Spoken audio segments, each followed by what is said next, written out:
Thank you for joining me for my segment called What Women Really Need to Know. I have one of the best. I've got Pam Kruger. She's a personal finance expert, author, executive producer, and host of MoneyTrack. She's going to give us a fresh start. She's going to tell you, make 2011 your best financial year. Pam, welcome to the show. Hi, Valder. How are you? I'm so excited to talk with you because I know people are having money problems. You know, I get solicited from everything to jobs to financial advice, okay? But I think you find the best people and you find the expert to answer those questions. That's why I found you. Thanks. I'm so glad to be here.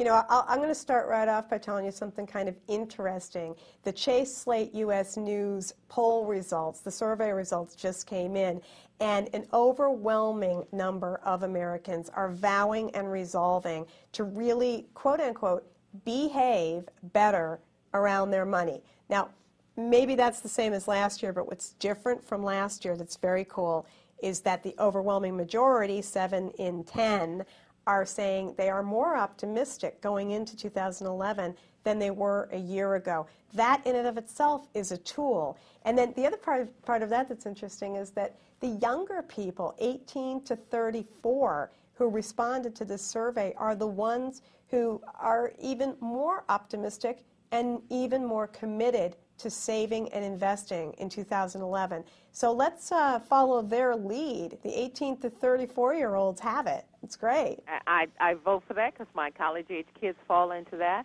I've got 2 of them in college at the same time. My husband Good for and you. I don't know about that. But, but you know, I've got a son and a daughter in that age group. Son's very lackadaisical days. So my daughter is on it. I guess because she's a financial major. Oh, there you go. She is totally on it. She has the CD, an IRA, her retirement. I mean, she's got everything. Wow. Because she wants to create the life that she wants, and she knows that it's her responsibility. So let's get that to the younger, to the slightly older crowd, my crowd, the baby boomers. That's my audience, made of 92.4% boomers, and I think 89% of those are women. Yes. And let's get started with some tips then in that case. You know, the new year can sometimes be a bummer because, you know, you make this resolution, right?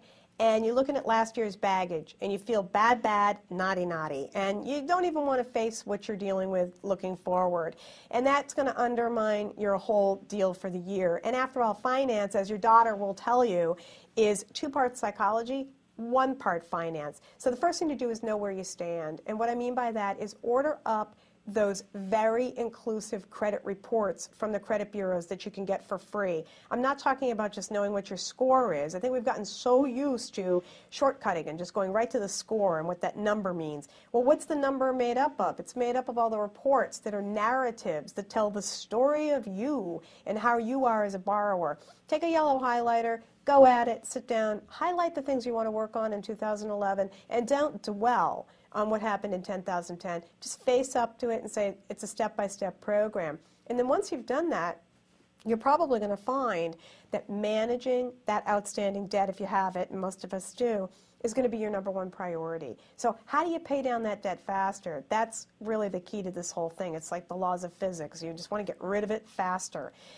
Well, believe it or not, the credit card companies themselves, some of them are offering ways and tools and features that actually help you pay down your cards faster.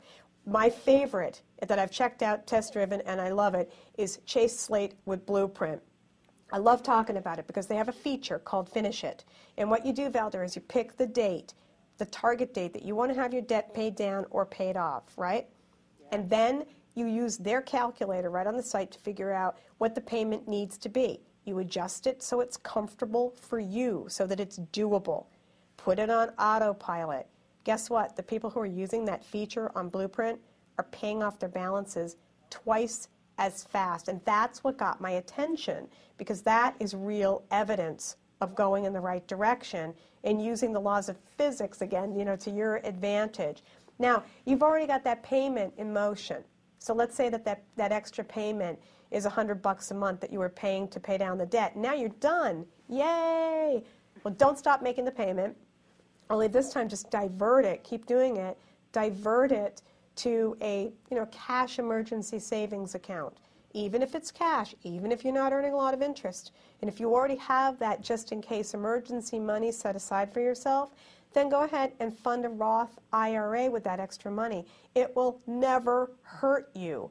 But more importantly, it gives you confidence, because you can see in a step-by-step sort of plan how over the course of the year 2011, you can actually make a radical difference in taking a negative and turning it into a positive.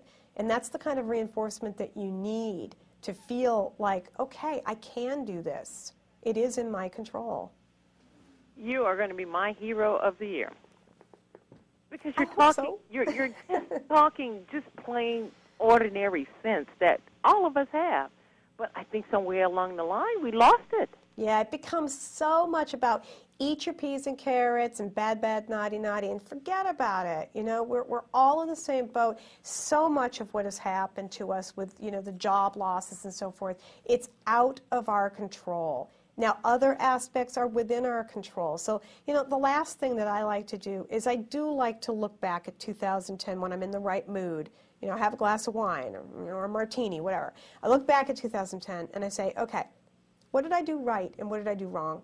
Okay, I want to avoid repeating the mistakes, but boy, oh boy, I want to repeat the successes. Focus on both of those things. And then when you're carrying that plan into 2011, it just makes the whole situation just a lot more realistic. And you got to just, you know, be flexible with yourself. But we all have places that we know when we look back on our spending, it tells the story. We know where we're overspending and what we can control. And then the rest of it, you could just relax and put it on autopilot and just, you know, watch how the negative turns to a positive.